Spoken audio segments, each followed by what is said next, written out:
Hey everyone, today we're going to have a look at how you might set up your OneDrive, your Teams, and your OneNote when you're using Microsoft for education.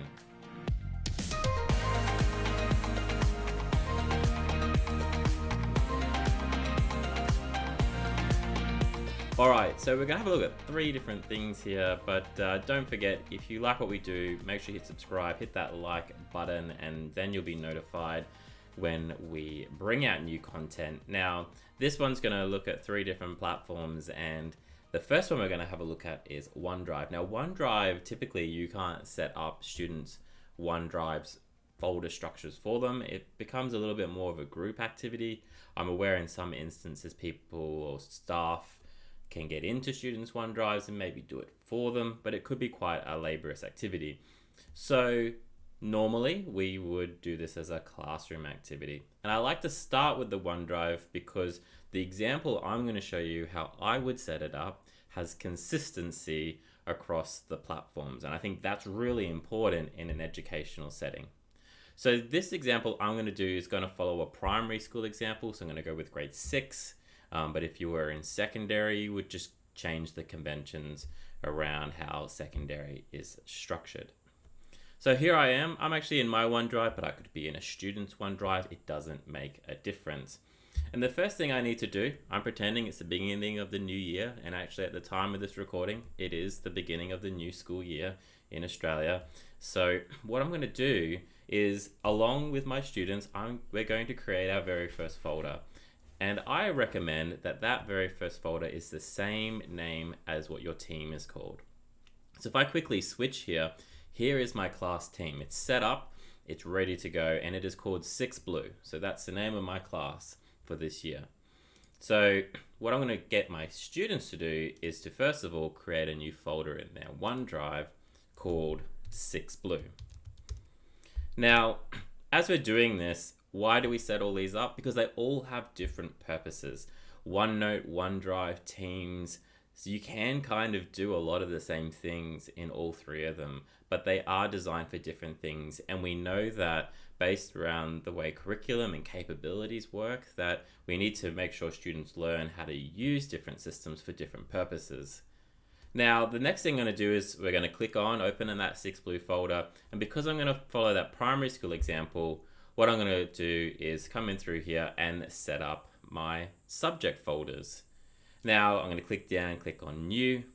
Something that I've noticed is becoming quite popular at schools is the use of emojis. So that is the Windows key full stop. And then so here, I might set up my science folder. So I'm going to put a little beaker there, and then I'm going to write science, and I've got a science folder. And this is totally up to you. Some people will go the other way around. They'll go by term, and then they'll go by the subject. So they'll do the subject. If there's 4 terms in the year, they'll do it the subject 4 times. It really all depends. Okay, so there's probably some more there, but you get the general idea. So from here, you could keep going. As I said, open up those folders, determine whether you're going to work in terms or whether you're going to work in topics. Now, the reason why that's important to get the structure first is we're now going to bring these same ideas over to teams. So let's have a look here at the team. Now, the first thing we see is the general channel, but I'm going to set up a few other channels, but they're going to reflect the structure that we've put in our students' OneDrive. So next to where it says 6 Blue, I'm going to click on the 3 dots, and then I'm going to click on add a channel. And just like we've done in the OneDrive, I'm going to set up the same type of channels. So opening up my emoji keyboard, it's remembering my previous ones, which is handy. I'm going to create a science channel, and I always recommend clicking this allow or automatically show this channel to everyone in the channel list. It just means that it won't be hidden on the students, and then they don't have to change the settings. So I'm going to go through and I'm going to add in the rest of my channels.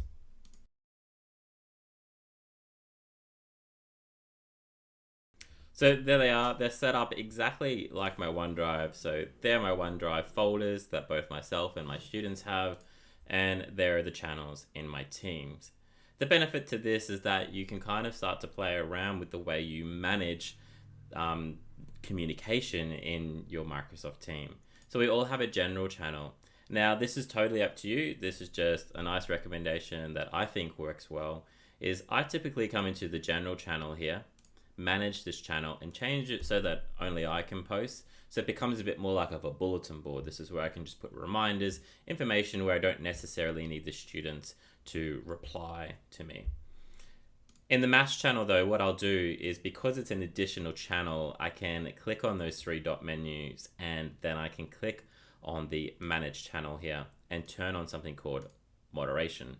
By default, being the team owner, I am the moderator, but it also says here that members are allowed to reply to channel messages. And if you're a user of Teams before, you will notice something that is a little bit frustrating, is that you will start a new conversation, which is kind of like a card, and then you expect someone to hit reply, but they don't. They start a whole new conversation. And it's something that, people get used to, or they don't realize it. I've done it plenty of times. But by setting this up this way, your students can't start a new conversation. Only you can, but they can reply to them. If I do want a channel whereby students can just start conversations, I may choose to do that. So I can create another, maybe a general chit chat or a homework channel or something along those lines, where students have then that additional layer of access. The next structure we're going to have a look at is the file section in the Teams, which is more than most likely how you're going to share files that aren't distributed through assignments or through OneNote. So here in the general channel, and when we click on files, it opens up something called the class material folder, which is a super handy space if you're not already aware of it. It just basically means that anything that goes in this space is read only by the students. They can't delete or edit anything on you. They can take copies of it, but just that extra layer of security, which is great to have. Now, I want to bring the same structure over, of course. I'm trying to keep consistency here across all of the platforms. Now, I could create all those folders again, but what I could do is go back to my OneDrive where they're set up. I could actually have all of my documents in here ready to go if I work like that. If not, I could have them empty and put information in throughout the year as I need. If in either scenario, what I'm going to do is I'm going to select all of the folders. Then at the top here, I'm going to click on copy to.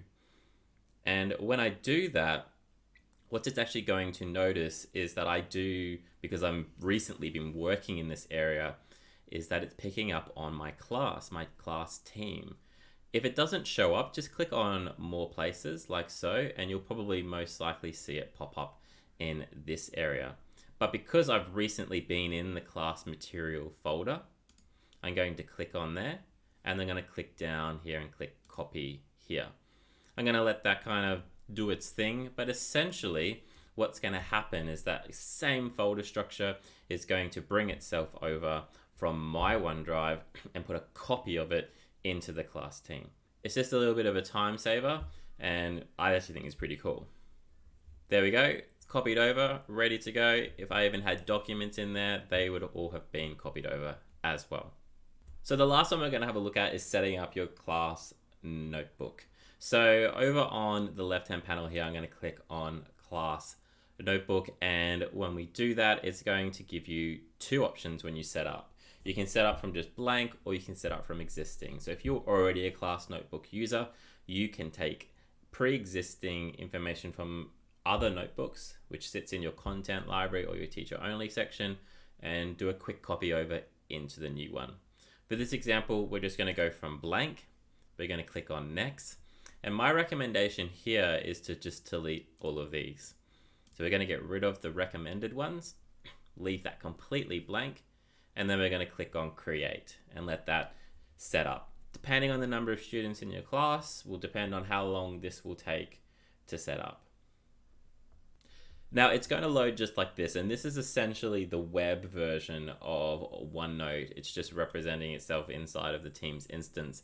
However, to set up the way that I'm going to show you, we do actually need to open it up in the desktop version. So right here along the top, we're going to click on the open in browser option and choose to open it up in the desktop. Okay, so here's my OneNote. It's set up, ready to go. In this case, we're going to first look at the content library here. So following the same structure that we've been doing, I'm going to click here on the Using the Content Library tab. I'm then going to come down to the bottom here where it says Add a Section, but I'm going to right click, and this is why you need to be in the desktop version. Then I have this option to add a new section group.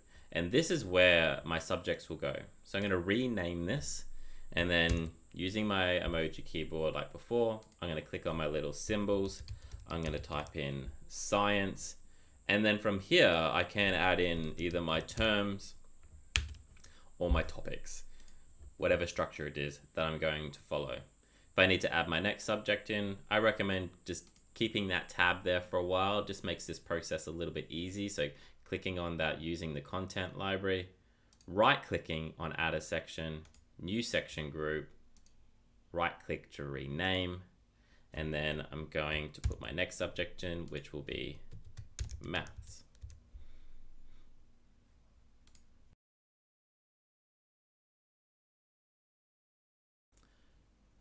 Okay, so there are all of my section groups created, and for the ones that I have set up, for instance, like maths, that opens up to term 1, and then I can start creating my OneNote pages for term 1. If I want to keep creating term 2, term 3, I can go through and keep adding sections underneath that, or I might decide to do that later on. Now, just quickly, in case you are new to OneNote, Content Library is essentially your space as a teacher, but the students can see everything, but they can't delete or edit anything. Very similar to the class material folder. And then you've got the teacher only section, which is as it reads. It's only you can see it, the students can't see anything. And you can set it up in exactly the same way. So let's now set up the student section. I only have one student in my class, Andrew, but you will more than most likely have a much longer list of 20 to 30 students possibly sitting here. So we don't want to go through one by one and create all of these because that would take a very long time. So what we do is we just make sure we have a page open. I just tend to click on the welcome one. Then we click at the top here, we click on the class notebook tab. We can then click on distribute new section, and then we want to distribute a new section group. And then we'll see that structure that we've been doing before. So this time I still keep following my same structure. I'm going to click on my little emoji, and then I'm going to write science, but then I can put in term 1 underneath it. If I wanted to put term 2, I can go add section, and I can also write term 2. Then I click on distribute, and I let OneNote do the rest of the work for me. Once it goes blank, I can keep going, and I can write in my next subject. So I can do maths, term 1, distribute, and I'm going to set up the rest of them. So now that I've done that, we can see here under Andrew that he has all of his subjects set up for him, and then when he clicks down on each subject, he can see the terms set up inside of each one of them. If you've just decided that you just want to push out term 1, or whether you're going in topics or units and you want to do them gradually, that's absolutely fine. When you're ready to push out the next section, all you need to do is come back up to class notebook, click on distribute new section, give that section its name. So let's stick with terms. So let's say we want to do the term 2, but we just need to define the location detail. So if maths needs a term 2 section, I'm going to click on maths, click on distribute, and it will put a new one in there for every student in your class. And then I would just follow that if I needed to do it for each subject as well, for HAS as well, and then it will distribute into the HAS folder for each one of them. Alright, so that is my tip for setting up those 3 primary platforms that we see used in education for schools using Microsoft Office. I hope you find it useful. I'm sure you will add your own flair to it, but apart from that, we'll see you again soon. Cheers.